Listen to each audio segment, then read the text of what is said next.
एक नगर में दो भाई राजू और दीपू नगर के एक गैराज में मैकेनिक का काम करते थे। दोनों बहुत मेहनती थे। एक दिन गैराज में काम करते हुए,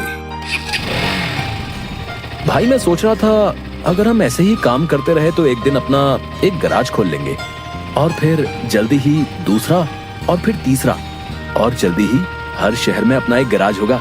ये कहने के बाद दोनों राजू और दीपू अपना काम बंद करके मुस्कुराते हुए ऊपर की ओर देखते हुए अपने ख्यालों में खो जाते हैं। सपने में राजू और दीपू अपने नए गैराज के उद्घाटन की रिबन काट रहे हैं। तभी पीछे से उसकी पीठ पर कोई धक्का देता है और दोनों घबरा के सपने से बाहर आते हैं। राजू के बगल में उसकी गैराज का मालिक, ग्रे शर्ट, काले पैंट, सिमटे हुए बाल और आंखों पे चश्मा। तुम दोनों से एक काम सही से नहीं होता। कल एक गाड़ी तुम लोगों ने बना के दी थी, ग्राहक का फोन आया था, उनकी गाड़ी से धुआं निकल रहा है और रास्ते में बंद हो गई है। ये 1 महीने में तुम्हारी 8वीं शिकायत है। मैं तुम दोनों को अभी काम से निकालता हूँ। निकल जाओ मेरे गैराज से। मालिक, पर यह भी तो हो सकता है उसकी गाड़ी खराब हो। हमने तो ठीक से ही काम किया था। खराब गाड़ियों को ठीक करना ही हमारा काम है। निकल जाओ यहाँ से। और मालिक दोनों को धक्के मार के बाहर निकाल देता है। राजू और दीपू अपने छोटे से कमरे की बिस्तर पर हैं। सामने की दीवार पर विष्णु भगवान की तस्वीर टंगी है। दीपू राजू से, भाई हम हर जगह मन लगा के काम करते हैं, फिर भी हमें हर जगह से निकाल दिया जाता है।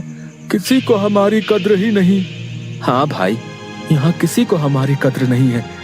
चल किसी दूसरी जगह जाते हैं, वहाँ शायद हमारी कीमत हो। भाई पर हम वहाँ करेंगे क्या? याद है माँ कहती थी कि भगवान का नाम लेने से सब मिल जाता है। हाँ चल सामान बांध, अब हम यही करेंगे। भगवान का नाम लेंगे और पैसे कमाएंगे। वो कैसे? अरे हम बाबा बन के लोगों को ज्ञान देंगे और उनसे पैसे लेंगे। वो तो ठीक है, पर हम लोगों को क्या ज्ञान देंगे? अरे वही जो माँ हमें देती थी। तू ज्यादा सवाल मत कर, सामान बांध। हम राजा सूर्यदेव के चंपक नगर जा रहे हैं। चंपक नगर में राजू और दीपू गेरुए धोती और गेरुई शॉल में, कंधे तक बाल, गले में रुद्राक्ष की माला, पैरों में खड़ाऊ, कंधे पे लटकी मटमैली गठरी, कलाइयों में बंधी रुद्राक्ष की माला, एक बड़े बरगद के पेड़ के नीचे बने चबूतरे के सामने। ये राजा सूर्यदेव का चंपक नगर है। हम यहीं से शुरू करेंगे।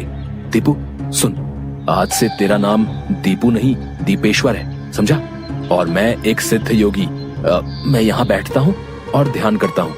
तू नगर में जाके ये खबर फैला कि एक सिद्ध योगी आए हैं जो हर समस्या का हल देते हैं। ठीक है, मैं जाता हूँ।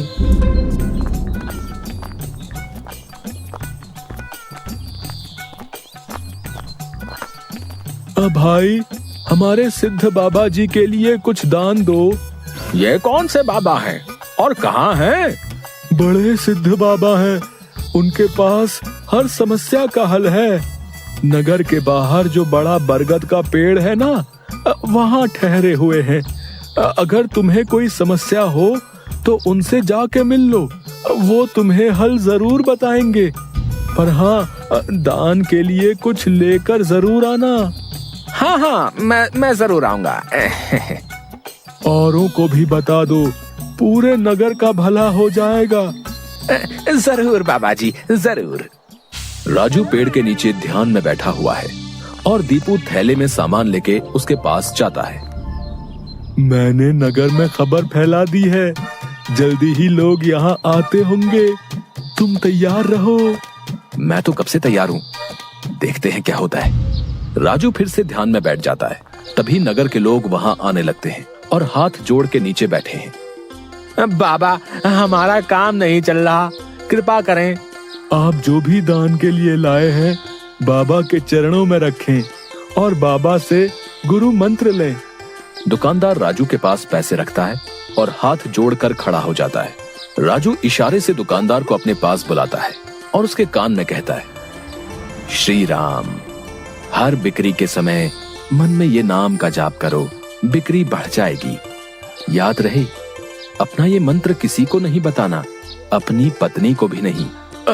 जैसी आपकी आज्ञा बाबा जी। महाराज, आप राजकुमारी के लिए एक योग्य वर तलाश रहे थे। हमारे गांव में एक सिद्ध योगी आए हैं जो तेजवान हैं और राजकुमारी के लिए एकदम श्रेष्ठ हैं। गुरुदेव, मुझे आपके चयन पर पूरा विश्वास है। अगर आपने चुना है तो वो राजकुमारी के लिए अवश्य ही उत्तम होगा। सोने, जवाहरात और अनेक उपहार लाओ।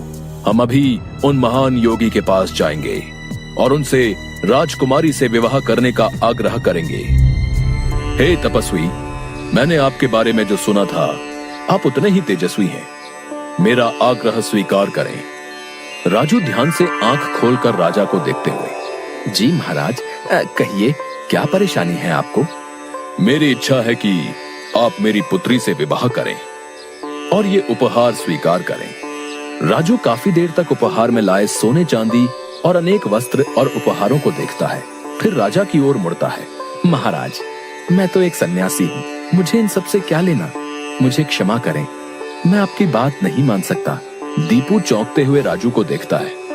मैंने जो सुना था, आप उससे भी महान हैं। मुझे क्षमा करें यदि मैंने आपका अनादर किया हो। आप जब तक यहाँ हैं, मैं कोशिश करूंगा आपको कोई दिक्कत ना हो। और राजा सूर्यदेव को प्रणाम करके वापस चले जाते हैं। अरे राजू, ये क्या कर दिया तुमने? इतना अच्छा मौका हाथ से जाने दिया। अरे राज करते हम लोग। राज, तुम्हें ये क्या हो गया है? मैं यही सोच रहा था, लेकिन फिर मैंने सोचा कि इतने दिनों से ईश्वर का नाम लेते लेते इतना तो समझ आ गया है कि ईश्वर के नाम अमृत में ऐसा क्या है जो मीरा सारा राजसी ठाट छोड़कर वैरागन बन गई। क्यों प्रहलाद ने अपने पिता की इतनी यातनाएं सही? मुझे भी राम नाम का धन मिल गया है, जिसके आगे इस दुनिया का सारा धन फीका है। मुझे ये सब नहीं पता। हम यहाँ पैसे कमाने आए थे, ना कि साधु बनने। मैं चला, मैं अकेले ही सब संभाल लूंगा। तुम्हें जो ठीक लगे करो, पर अगर किसी मुसीबत में फंस जाओ, पूरी श्रद्धा से ईश्वर का नाम लेना, तुम्हारी मुसीबत दूर हो जाएगी। तुम्हारा दिमाग खराब हो गया है। इतनी आसानी से मुसीबत दूर होती तो सभी खुश होते। राजू बस उसे देखकर मुस्कुराता है और ध्यान में बैठ जाता है। दीपू अपनी पोटली उठा के गांव में चल देता है। क्यों भाई, कैसा चल रहा है? हाँ भाई, सब बढ़िया है और अब घर में सुख शांति भी है। ये भी बेवकूफ बन गया। राजू है तो चालाक। उसने ऐसी युक्ति की कि कोई उस पर सवाल नहीं उठा सकता। कुछ राशन दान करो। जरूर। दुकानदार राजू के थैले में चावल डालने जाता है। तभी दीपू, ये क्या दे रहे हो? इतनी मिठाइयाँ और मेवे तुम्हारी दुकान में है और तुम ये कच्चे चावल दे रहे हो। इनमें से कुछ दो। पर बाबा तो ये सब नहीं कहते। तुम्हें क्या करना है? जितना कह रहा हूँ वो करो।